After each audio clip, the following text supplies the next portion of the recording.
Ya, mohon maaf teman-teman, tadi terputus sinyalnya. Kita lanjutkan lagi tadi sampai ke ini ya tentang kalimat topik di awal paragraf itu. Oke,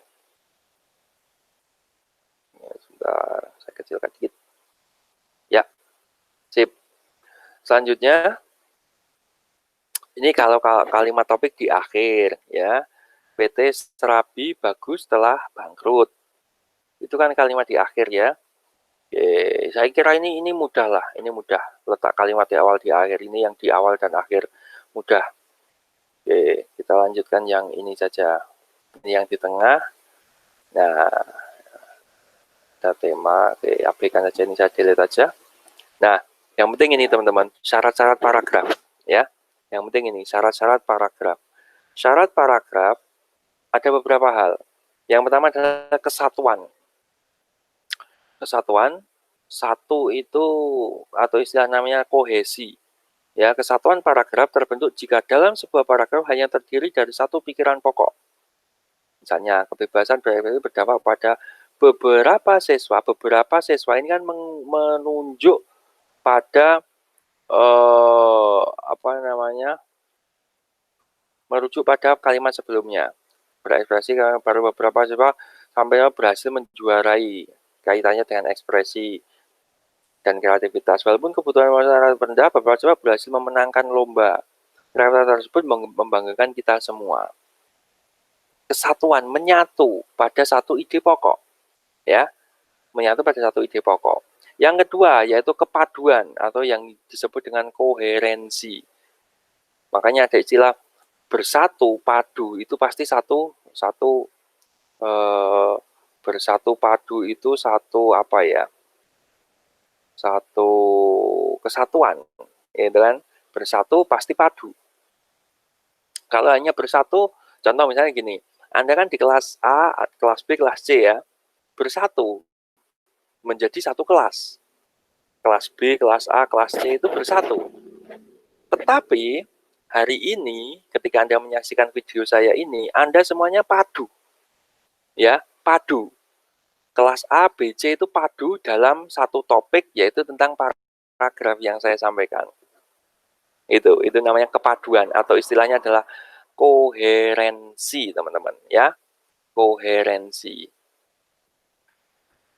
Yang padu jika dibangun dengan kalimat-kalimat yang berhubungan logis. Ya, artinya kalimat satu dengan yang lain itu merujuk pada satu ide pokok yang dalam paragraf menghasilkan kejelasan, struktur, dan makna paragraf.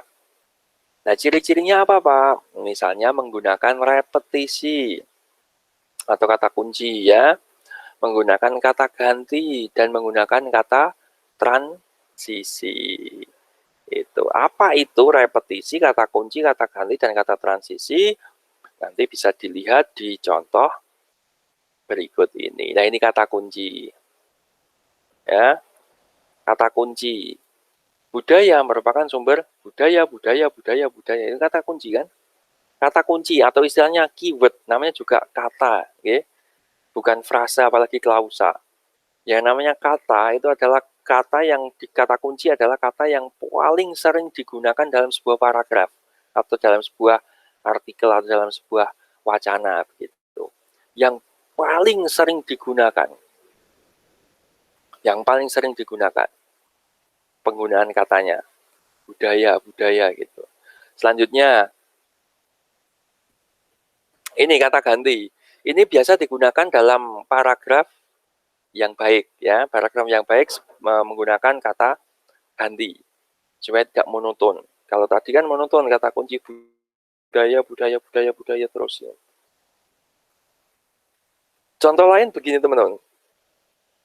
Mungkin dulu, sebentar saya minum dulu.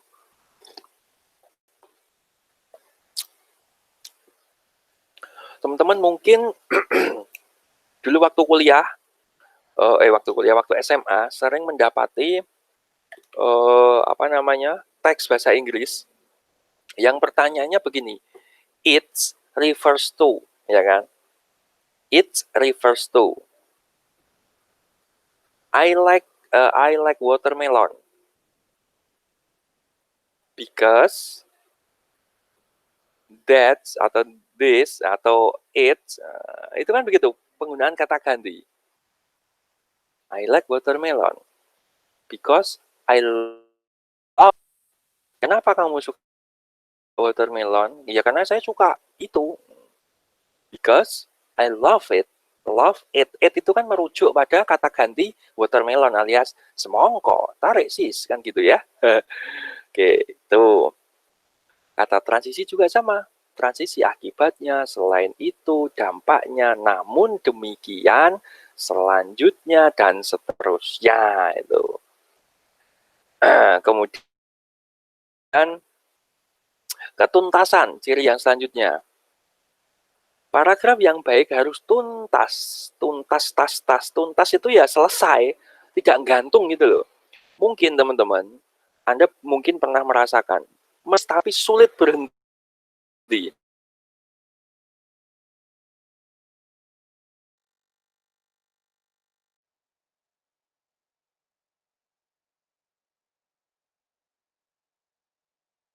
Biasanya begitu.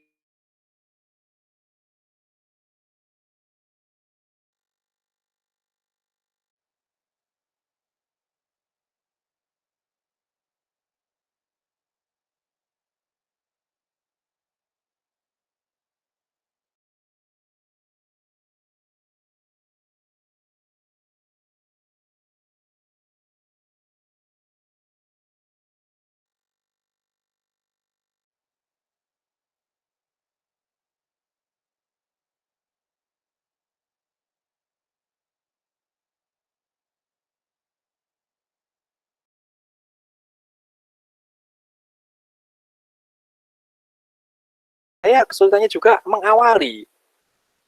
Ya, mengawali.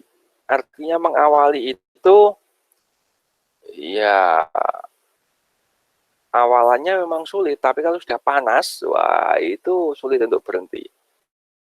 Ketuntasan yang dimaksud di sini adalah kesempurnaan membahas materi secara utuh dan menyeluruh. Contoh, peran guru dan dosen sering menyampaikan permasalahan yang terkait dengan pembelajaran keterampilan menulis.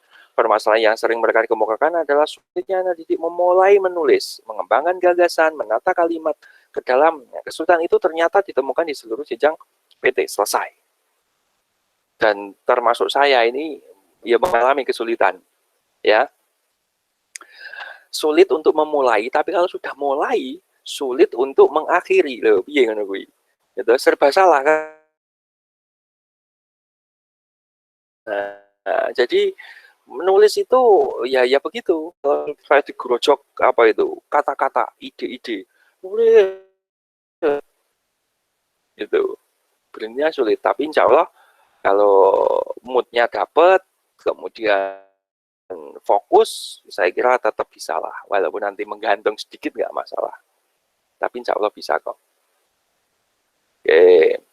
Biasanya kalau pengalaman